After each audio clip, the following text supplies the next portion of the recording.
talk of the hood. What's good, fam? Welcome back to another episode of PHood Talks, where we break down economics, culture, survival, and strategy through a hood professional lens. This ain't your average finance podcast full of corporate buzzwords and people pretending everybody starts from the same place. Nah. Today we talking about the real economy. The one built in apartment complexes, corner stores, beauty shops, garages, churches, barbershops, front porches, and neighborhood cookout. Today's episode is called Streetwise Economics, Building Wealth in a Concrete Jungle, because the hood has always had its own economic system. People from outside the culture call it struggle. We call it adaptation. We call it making a way out of no way. We call it survival turning into strategy. See, when you grow up in environments where resources are limited, you learn fast that money moves differently. You learn how to stretch dollars. You learn how to network before you even know the word networking. You learn that relationships can become opportunities. You learn that hustle becomes currency. And for decades, people underestimated the economic intelligence inside poor communities. And it didn't come wrapped in suits, office buildings, or Wall Street language. But make no mistake, there's business geniuses in the hood. There's innovation in the hood. There's branding, marketing, logistics, investing, and negotiation happening every single day. This episode is about taking those survival skills and converting them into long-term wealth.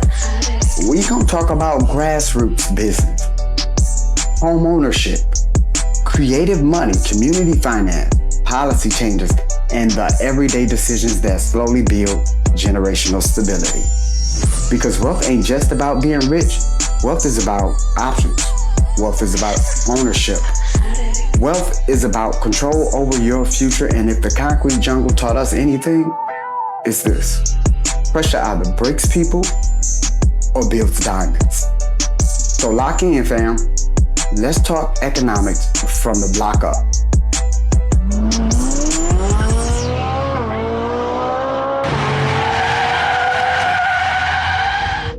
Let's start off the foundation of home economics, grassroots business. And for those unaware of what a grassroots business is, it's a locally grown community-backed venture built by regular people, not institution. And what an institution is, it's an organization created for a specific purpose, like education, research, professional training, or a public service. Now, the crazy thing is, a lot of people don't even realize how much business activity exists in low-income communities because it doesn't always look formal. But the hood has always been entrepreneurial, always. Long before social media started glamorizing being your own boss, people in the neighborhood were already creating income streams out of necessity. The barber cutting hair in the living room wasn't just hustling. He was solving a market problem. The auntie selling plates every Friday wasn't just cooking. She was running a food service business. The dude fixing brakes in his driveway, that's labor. Inventory management, customer service, and mechanical skill all rolled into one. See, in communities where stable jobs are harder to access, people naturally create their own economies. The hood becomes a place where talent turns into survival money, braiders become beauticians, sneaker resellers become retailers, DJs become promoters, car detailers become mobile service companies. Hustle becomes infrastructure. And what's important is understanding that these businesses don't just help individuals, they circulate money locally. Every time somebody buys food from the neighborhood cookout instead of a major chain, that money stays closer to the community. Every haircut, t-shirt order, photography session, or yard job becomes a part of a local ecosystem. That's why economists talk about the importance of circulation. A dollar that stays inside a community longer creates stronger economic stability. But one of the biggest problems in the hood is that money leaves fast. Folks spend locally sometimes, but major profits usually flow outward to corporations, landlords, and outside investors. That's why ownership matters. Now let's talk about the hard truth. A lot of grassroots businesses, they trapped in survival mode because they never get formal structure. And that ain't always because people are lazy or irresponsible. Sometimes nobody ever taught them how to transition from hustle to enterprise. Somebody might know how to make money, but not how to register an LLC. They may know how to braid hair, but not how to build business credit. They may know how to cook, but not how to market online, track inventory, or file taxes.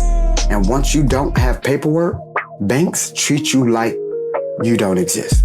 No bookkeeping means no financial history. No financial history means no business loans. No business loans means limited growth. So people stay stuck operating small, even when demand is huge. That's one of the biggest hidden barriers in hood economics. Lack of access to information. The talent exists, the work ethic exists, the customer base exists, but the system and financial literacy are often missing. And this is where the next generation has to think differently. Today, you can take a neighborhood hustle and scale it online. Somebody selling plates can become a catering company. Somebody printing shirts can build an e-commerce brand. Somebody doing skits online can monetize through sponsorships and ads. The internet changed the ceiling. But scaling requires discipline. It requires structure.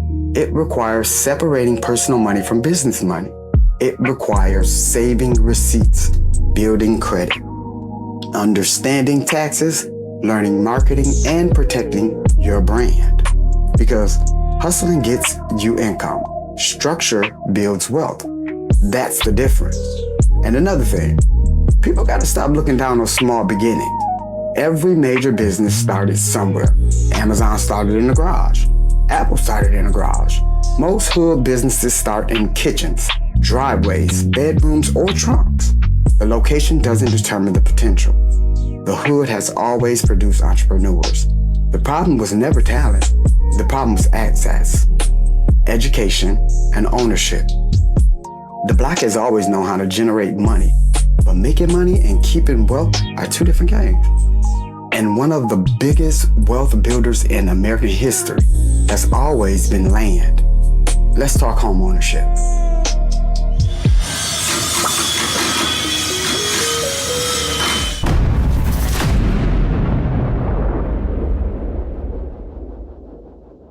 Now let's talk about one of the biggest wealth engines in America, home ownership. Most people think houses are just places to live. Wealthy families understand houses are financial assets. That's the difference. When you rent, your monthly payment mostly builds someone else's wealth. When you own property, your monthly payment slowly builds equity, meaning ownership value. And over time, the equity can become leverage. You can borrow against it, pass it down, sell it, reinvest in it, use it to fund businesses or education. That's why homeowners historically build significantly more wealth than renters. But here's the part America doesn't always want to discuss, honestly. Black communities were systematically blocked from these processes for generations. Back in the 1930s, redlining maps labeled many Black neighborhoods as financially risky. Banks denied loans in those areas almost automatically, while white suburban communities were building wealth through federally backed mortgages. Many Black families were locked out. That single policy decision had ripple effects for decades. Then came urban renewal projects that destroyed thriving Black neighborhoods. Then predatory lending hit during the 2008 housing crisis. And even now, Black homeowners still deal with appraisal discriminations where homes in Black areas are undervalued compared to similar homes elsewhere. So when people say, why doesn't the hood have more generational wealth? Part of the answer is historical exclusion from asset ownership. Now add modern problems on top of that, rising rent, inflation, low wages, student debt, medical bills, and skyrocketing home prices. A lot of young people feel like home ownership is impossible. But impossible and difficult are not the same thing. This generation has to approach ownership strategically.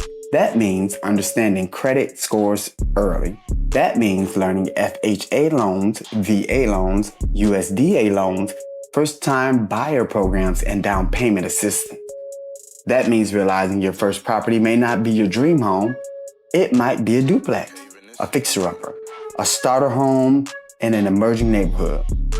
Wealth often starts practical before it becomes luxurious. And another thing people overlook, ownership changes mindset. Renters usually think month to month. Owners think long term. Owners pay attention to city development, property taxes, school districts, zoning, and neighborhood investments because those things affect asset value. That's how wealth thinking develops. And let's keep it real. Gentrification taught a painful lesson. People watched neighborhoods they were pushed out of suddenly become valuable once outside investors moved in. That means the value was always there. Their community just didn't own enough of it.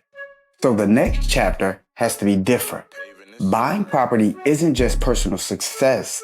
In many ways, it's economic defense.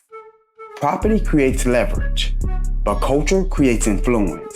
And one thing the hood always controlled is culture. Let's talk about turning creativity into currency. Alright fam, quick news break. Let's zoom out and look at what's actually shifting in the money landscape right now because these updates matter more than people think. First, home ownership trends. Across the US, Black home ownership has been slowly climbing back after major losses from the 2008 housing crisis. Recent data still shows a wide gap between Black and white households. But what's important is the direction. More first-time buyers are entering the market, especially younger buyers using FHA-backed loans, down payment assistance programs, and co-buying arrangements with family or partners. That shift is happening because traditional barriers are forcing people to get more strategic. Instead of waiting for perfect financial conditions, people are combining income, pooling resources, and targeting lower cost or emerging neighborhoods. In cities like Atlanta, Detroit, and parts of the Midwest and South, you're also seeing targeted programs offering $30,000 in assistance for qualifying buyers. That's not a small detail. That's often the difference between renting for another decade or getting into ownership. Second major shift, small business growth. Minority-owned businesses continue to grow faster than the national average in certain sectors, especially in beauty, food service, logistics, construction trades, digital services, and online retail. A big driver behind this is lower barriers to entry through e-commerce platforms and gig-based service apps. But here's the real layer people miss. Survival entrepreneurship is turning into structured entrepreneurship. A lot of businesses that started as side hustles during economic pressure are now registering LLCs, building credit profiles, and opening business bank accounts. That transition is critical because it moves people from cash-based survival into systems that can actually scale. Third development, lending and capital access. Community development financial institutions, CDFIs, and minority-focused credit unions are increasing lending activity in underdeserved communities, y'all. These institutions often approve borrowers that traditional banks will reject, especially first-time business owners or people within credit histories. At the same time, some local governments are partnering with these institutions to expand microloan programs for startups under $50,000. That matters because access to small capital is often what determines whether a business stays local or grows beyond the neighborhood. Fourth, housing pressure is still increasing. Rent growth in many urban and suburban markets continue to outpace wage growth. The gap is pushing more people into shared housing, extended family living situations, or delayed household formation. In simple terms, people are waiting longer to move out, buy homes, or establish independent households. That creates long-term effects on wealth building because delayed home ownership usually means delayed equity building. So when you put all of this together, more assistance programs, rising entrepreneurship, increased community lending, and rising housing pressure, you get one clear picture. The system is shifting, but it's forcing people to become more financially strategic than previous generations. Information is becoming just as important as income. Stay aware, Because the people who understand these shifts early are the ones who position themselves before the opportunities get competitive.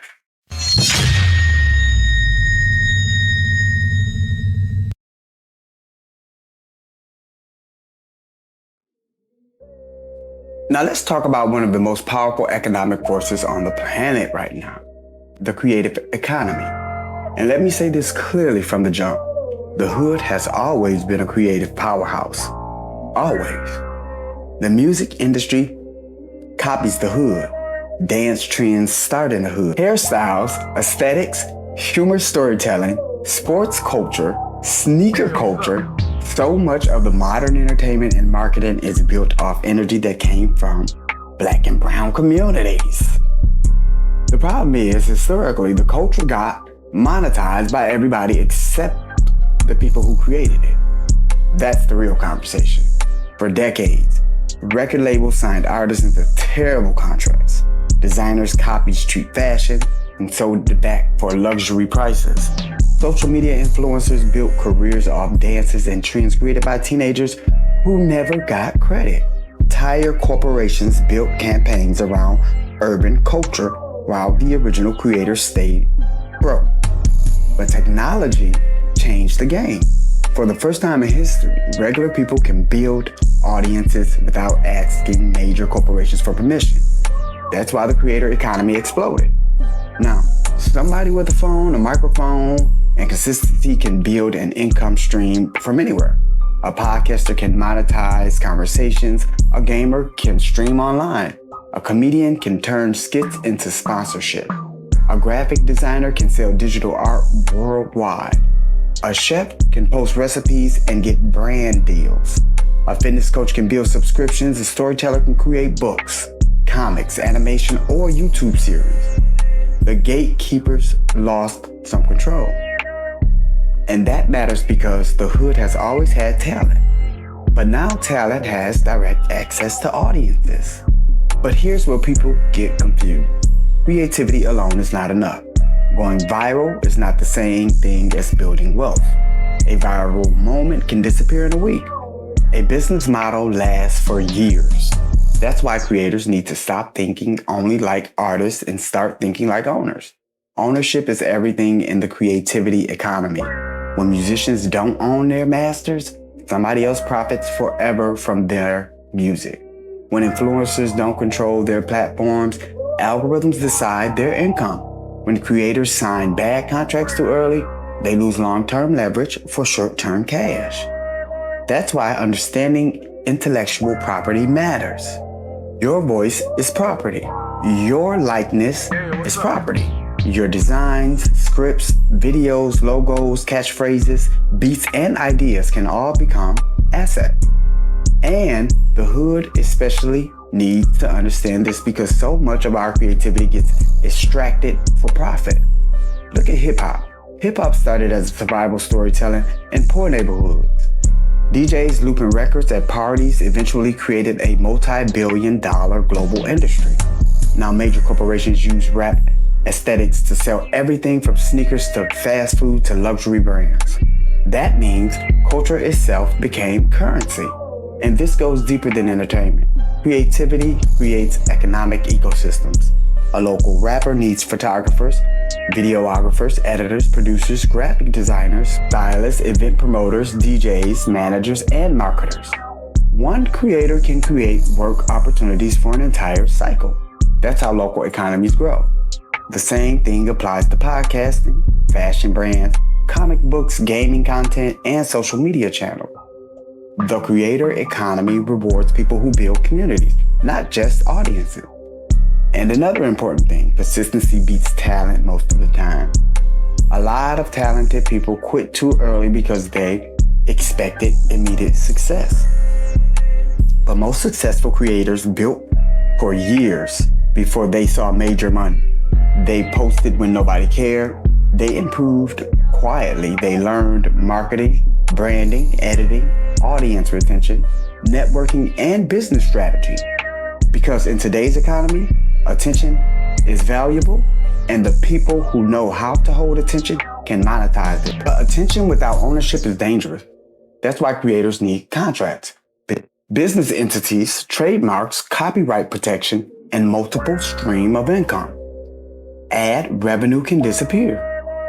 Algorithms can change overnight. Platforms can ban accounts. Smart creators diversify. They sell merchandise, offer memberships, build email lists, launch products, create courses, license content, start businesses outside social media. That's how creativity turns into generational income instead of temporary fame. And the hood needs more ownership stories, more independent creators, more media companies, more publishing companies, more production studios, more Black-owned platforms controlling Black stories. Because when you control the narrative, you control the economics attached to the narrative. Culture creates influence, but influence alone doesn't build stability. Real power grows when communities learn how to move money together. Let's talk collective economics.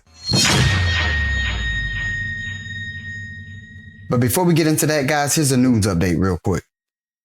All right, guys, real quick news break. This is about culture, money, and how influence is turning into real economic infrastructure. First major trend, the creator economy is maturing. What used to be considered social media content is now being treated like small business activity. Platforms like YouTube, TikTok, Instagram, and Patreon are no longer just entertainment spaces. They're distribution channels for independent media companies. And here's what's changing. Creators are no longer just chasing virality. They're building systems, email lists, websites, subscription models, merch stores, paid communities, and direct sponsorship deals are becoming the standard for serious creators. Why? Because reliance on algorithms is unstable. One update can cut reach, one policy change can reduce income overnight, so creators are shifting toward ownership-based models where they control access to their audience instead of renting it from a platform. Second trend, local funding is increasing for culture-based projects. Cities and nonprofit organizations are quietly expanding grants for independent filmmakers, musicians, digital artists, and small production teams. Some programs are offering $25,000 in funding for creative work tied to community development or economic revitalization. That's important because it signals something deeper. Culture is being recognized as economic development, not just entertainment. Third shift, community banking and microfinance expansion. Smaller financial institutions are seeing more demand, more first-time entrepreneurs who are building side hustles into formal businesses. Loans for service-based businesses, mobile vendors, beauty professionals, food startups, and digital freelancers are increasing in volume, especially in underserved markets. At the same time, financial education programs are being bundled with lending, meaning people are not just recovering money, but also receiving guidance on credit building, tax preparation, and business structure. That combination is crucial for long-term stability. Local business collaboration is increasing. Small businesses are partnering with creators for cross-promotion. Barbershops hosting podcast recordings, restaurants collaborating with influencers, clothing brands working with photographers, and local artists partnering with event spaces. This is how microeconomies form. When businesses stop operating in isolation and start building networks, money circulates longer within the community. And finally, there's a quiet shift happening in ownership awareness. More creators and entrepreneurs are asking questions they didn't ask 5 years ago. Who owns my content? Who controls my revenue stream? What happens if the platform changes? How do I build something independent? Those questions are separating temporary attention from long-term wealth, because influence without ownership is temporary, but influence with ownership becomes infrastructure. And infrastructure is what builds real economic power over time.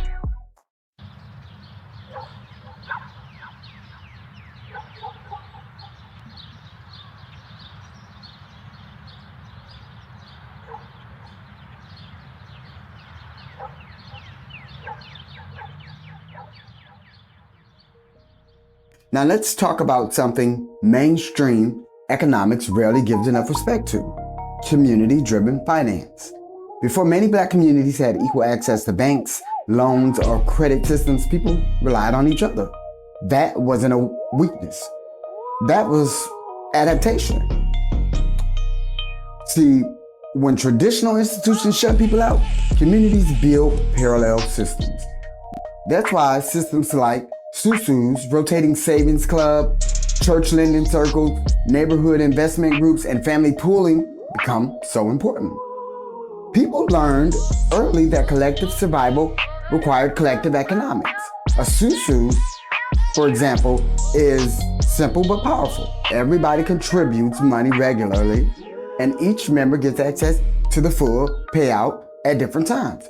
It teaches accountability, discipline, trust, and delayed gratification. And honestly, a lot of people learned financial consistency through community systems before they ever learned it through banks. That's important because financial literacy isn't always taught in school. In many cases, communities created their own education systems through practice. Now, let's go deeper. One reason wealth gaps stay large is because wealthy communities often pool resources naturally. Families help with down payments. Business owners invest in each other. Networks share opportunities. Information circulates faster. Connections create access. Meanwhile, poor communities are often forced into hyper-individual survival mode. Everybody is trying to survive alone. But collectively, economics change the equation. Imagine 10 people investing together into property instead of running separately forever. Imagine local investment clubs teaching young people about stocks and business ownership early. Imagine neighborhoods supporting local stores consistently instead of only spending with corporations. That's how economic ecosystems develop. And another thing people underestimate is trust. Large financial institutions operate mostly on numbers and risk calculations. Community finance operates heavily on relationships. Sometimes a local lender or community organization understands your situation better than a traditional bank ever will. That's why community development financial institutions, CDFIs, matter so much. These institutions often focus on underserved communities and approve borrowers that traditionally bank rejects. They understand that credit scores don't always reflect potential. And let's be honest, the hood already understands informal investing. People invest in each other all the time, emotionally, socially, and financially. The challenge is formalizing into systems that create long-term assets instead of short-term survival. Because survival thinking says, I need money today. Wealth thinking says, how do we build something that lasts 10 years? That's the shift. And there's another hard truth here. Division destroys economic power. Communities that constantly compete internally struggle to build lasting wealth. But communities that collaborate economically create leverage. That's why some immigrant communities build strong business districts quickly. Money circulates internally before flowing outward. The hood has enough talent, creativity, and labor to build stronger economic systems. But corporation has to become part of the strategy. Because one person getting rich is individual success. Communities building assets together is economic transformation. Collective money creates collective leverage, but the rules of the system still matter. And if we're being real, policy shapes opportunity whether people notice it or not. Let's talk about laws, economics, and power. PHood Talks, the talk of the hood. Now we're getting into a conversation a lot of people avoid. Policy. Because people love talking about hustle, motivation, and grinding, but systems matter too. You can work hard inside a broken system and still hit barriers that have nothing to do with that. Policies decide where resources go. Policies decide where neighborhoods get investment. Policies decide school funding, transportation access, housing development, lending practices, zoning laws, and business incentives. In other words, policy quietly shapes everyday life. Take education funding. In many states, schools are heavily funded through local property taxes. That means Wealthier neighborhoods naturally receive stronger funding, while poor neighborhoods often struggle with fewer resources. So, two kids can have the same intelligence but completely different educational environments. That's policy. Or look at highways and urban planning. Many black neighborhoods were historically split apart by highway construction projects that destroyed local businesses and displaced residents. That wasn't random. Or take banking. For decades, discriminatory lending policies prevented many black families from accessing the same mortgages available elsewhere. That slowed generational wealth building massively. So when people act like economics is only about personal choices, they ignore history. Now that doesn't mean personal responsibility disappears. Individual decisions still matter. But understanding systems matter too, because you can't solve problems you refuse to identify. That's why certain policy shifts could dramatically impact hood economics. Down payment assistance programs could help more families move from renting to ownership. Small business tax incentives could help local entrepreneurs survive their early years. Fair appraisal laws could reduce housing discrimination. Local hiring initiatives could force development projects to actually benefit neighborhood residents. And anti-gentrification protections matter too. Because one of the cruelest patterns in urban America is this. Neighborhoods get ignored while poor people live there. But once the area becomes valuable, the original residents get priced out. That creates a cycle where communities build cultures but rarely keep ownership. Policies can interrupt that cycle if they're designed correctly. And another major issue is financial literacy access. Imagine if schools taught tax, credit investing, entrepreneurship, contracts, and negotiation with the same seriousness as standardized testing. That alone could shift generations because too many people enter adulthood understanding how to consume but not how to build. And here's another uncomfortable truth. Corporations lobby heavily because they understand policy equals money. Wealthy industries influence law constantly. Some communities that ignore civic engagement often lose economic influence. Voting matters. Local government matters. City council meetings matter. Zoning boards matter. School boards matter. A lot of economic decisions happen quietly at local levels long before they reach national headlines. That's why economic power and political awareness go together. Because if communities don't participate in shaping policy, somebody else will shape it for them. Policies shape the environment, y'all. But even inside flawed systems, everyday discipline still matters. Because long-term wealth is usually built through repeated habits, not overnight miracles. Let's close with the power moves. Now let's bring this whole conversation home. Because after all the history, economics, systems, and strategy, wealth still gets built through everyday decisions. That's the part social media doesn't always glamorize. Everybody wants overnight success, everybody wants instant money, but most real wealth is built slowly, quietly, and consistently. A lot of people lose financially, not because they lack talent, but because they lack systems. And the hood especially understands survival pressure. When money is tight, people naturally focus on immediate needs first. Bills, food, emergencies, transportation, family responsibilities. Survival consumes attention. But one of the biggest mindset shifts in learning how to balance survival with long-term planning, that starts with basic habits. Fixing your credit matters because credit affects interest rates, apartments, car loans, insurance costs, and business opportunities. A low score can quietly cost thousands over time. Saving small amounts consistently matters too. A lot of people think saving only counts if it's huge money. That's false. Consistency builds financial muscle. $20 a week may not look impressive online, but over time, it creates emergency protection and discipline. And discipline matters more than motivation because motivation comes and goes. Another power move is learning income diversification. One job is risky in today's economy. Companies downsize fast, industries change fast, technology changes fast. That's why side income matters now more than ever. A side hustle isn't just extra money, it's economic insurance. That could mean freelancing, selling products online, photography, graphic designs, tutoring, lawn care, mobile detailing, content creation, reselling, digital services, trades, consulting, and shall I go on? Anything that creates additional income streams and skills are the new currency. People spend years chasing titles but ignore skill development.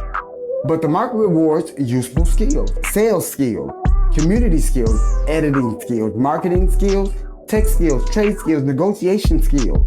All the skills, y'all. The more valuable your skill set becomes, the harder it becomes to economically replace you. And another important power move is controlling image and environment. People underestimate how much environment shapes financial outcomes. Constant chaos drains focus. Constant negativity drains ambition.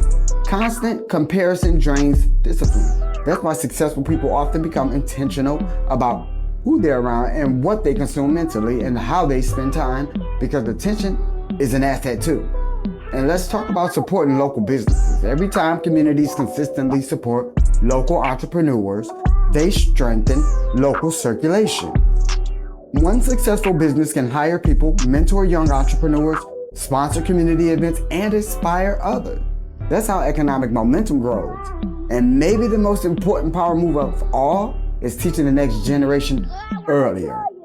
Teaching kids about saving, ownership, investing, business, and discipline changes family trajectories over time. Generational wealth isn't built in one lifetime. Most of the time, it's built through accumulated progress across generations. That means every lesson matters. Every improved habit matters. Every financial mistake learned from matters. Every smart decision compounds.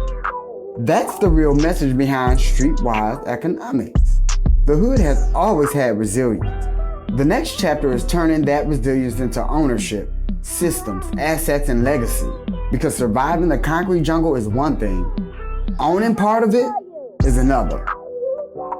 Small wins become long-term stability. Habits become systems, systems become wealth. And wealth, when used correctly, becomes freedom.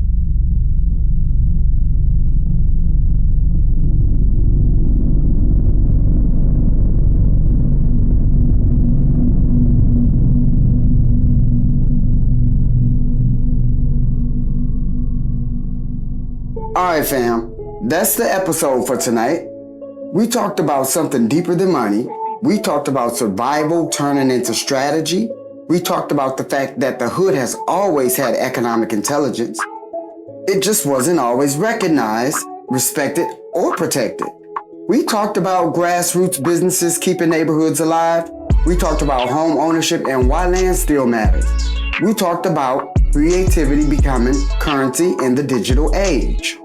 We talked about community finance, collective power, policy shifts, and the everyday habits that slowly build real wealth. And if there's one thing that I want y'all to take from this episode, it's this. Wealth is not just about luxury. Wealth is about stability. Wealth is about options. Wealth is about ownership. It's about waking up with a little more control over your future and leaving something behind for the people connected to your name. Because too many people from the concrete jungle were taught how to survive, but never how to build. Never taught how to protect assets. Never taught how to move from hustling to ownership. Never taught how systems really work. But knowledge changes positioning. And once you understand the game, you start moving different. You stop chasing short-term validation and you start building long-term leverage. You stop thinking only about today and start thinking about legacy.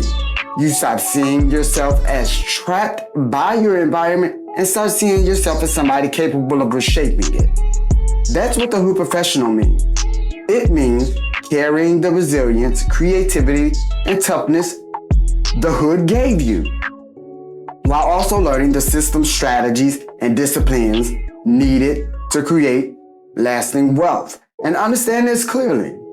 Every major economic movement starts small. one decision, one investment, one skill, one saved dollar, one business idea, one repaired credit score, one opportunity taken seriously. Brick by brick, that's how foundations are built.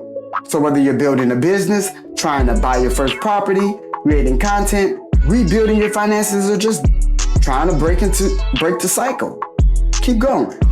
Progress stacks even when it feels slow. And remember, the goal isn't just to escape the hood. The goal is to create enough ownership, knowledge, and opportunity that the next generation doesn't have to start from the same struggle. That's real wealth. If this episode spoke to you, share it with somebody who needs this conversation. Put your people onto the game. Support the platform, follow PHood Talks on every major streaming service and social platform, and stay tapped in to the movement. More conversations coming soon, more game, more strategy, more hood professional insight. Until next time, stay sharp, stay disciplined, stay dangerous with your mindset, and keep building something bigger than your circumstances. This is PHood Talks. Peace.